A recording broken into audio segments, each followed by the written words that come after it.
where did things sit with Luke Parker? Yeah, obviously a player we've got significant interest in this trade period.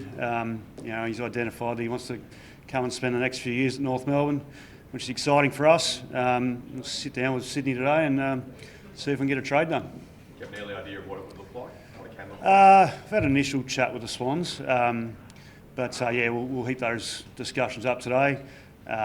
We've made it pretty clear that we're after some added experience onto our list with some recent retirements. But we still need to hold a really good draft hand for this year. So bringing in experience is one thing, but we want to be able to do it without diluting our draft hand too much. Brady, with respect to Luke, you touched on the experience. Can you just talk a little bit about what else he adds to the group and how it will impact your players? Yeah, well, he's obviously a terrific player over so many years. We've got so many players on our list that have played over 200 games, and he's close to 300. He's an on-field leader, and we just need some more players in our club that have been there, done that, just to lead the way. He'll be like a coach out there in the field for us. Are you still in the hunt for Dan Houston? Yeah, we are. Obviously, Dan's indicated he wants to come back to Victoria. Hasn't have designated the club as such, so we'll have a chat with Port Adelaide. We've met with Dan, so we're all good there. I think it'll come down to whoever gets the best value for Port Adelaide, and if that's the case, we'd like to be in it. Have you felt at any stage like you might have been front runners? Has Collingwood's interest changed that? I'm not too sure where it probably sits in who leads the race. I think when you've got a player in contract for a couple of years still, it really comes down to the club that has that player and what they want for him. So while that's still up in the air, we think we're still a chance. What do you think you can offer him that other clubs can't? Well, I think we've got an exciting young group, a talented young team that hopefully going to be good for years in the future. We've got a great coach. We think we've got a lot to sell as a footy club. We've been around for a long time and we love our tradition, so we think we've got plenty to offer him. Could you use your first pick for him?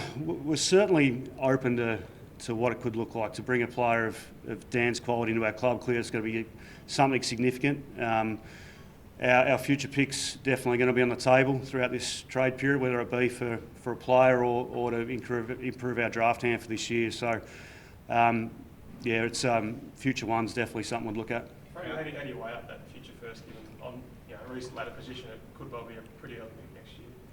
Yeah, potentially, John. But we really want to bring forward next year's hand into this year. We've drafted pretty heavily for 4 years now. We'd like to make that 5 by either bringing that forward or bringing in some talent with that pick. So, it could be a good pick. It could be middle of the road. We're not too sure. But, we're certainly open to trading it to bring forward to this year. Is the development asking price of 2 first-round draft picks at Houston overly extravagant?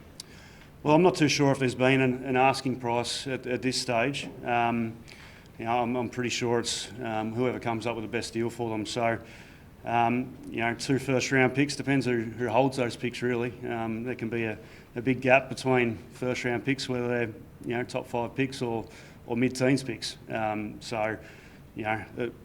We remain to be seen what they take for Dan Houston if they trade him at all. Are there any options for splitting your pick too? We'll certainly listen. Yeah, it's another avenue for us to gain more currency. So, it's a really good top end of the draft this year. We're excited by it, but if it was a slight slide and gained some good currency through it, we'd consider it. Where are you at with Caleb Daniel? We're waiting to hear from Caleb. We'll put our position forward to him and hopefully hear from him soon. But another player we'd like to bring into the club. Looking for a bit more rebound and decision making off half back, and we think we can get that through Caleb. Is there a chance Jack Darling's a kangaroo by Pleasant business today? Yeah, big chance. Hopefully that gets done by this afternoon.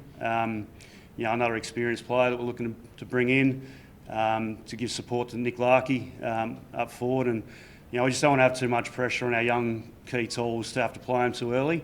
And we think that Jack can help us for the next couple of years in a similar way that Luke can. I think you had some interest in Lockie Gallant in the past. Now that he's been listed at Adelaide, will you expect?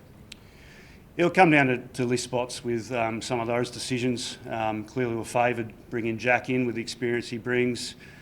We think he's going to work well with Nick Larkey, so we've gone down that path. Hopefully that gets done this afternoon. Depending on who else we bring in trade period and list spots for the draft, we'll weigh up whether we look at a DFA or train on over the next couple of weeks. Pick 67, get you Jack Darwin? That's what's on the table, yeah. So hopefully that's accepted this afternoon and we can move on. You've got a fair bit of confidence that he's still got at least 2 years of footy left in him. Yeah, obviously he's played 298 games, Jack, so he's been very durable. He's very fit, very strong, and the fire's still in the belly. So, he's probably played with Jake Waterman and Oscar Allen and probably played a little bit different role with West Coast. We think he can be a bit more of a focal target for us.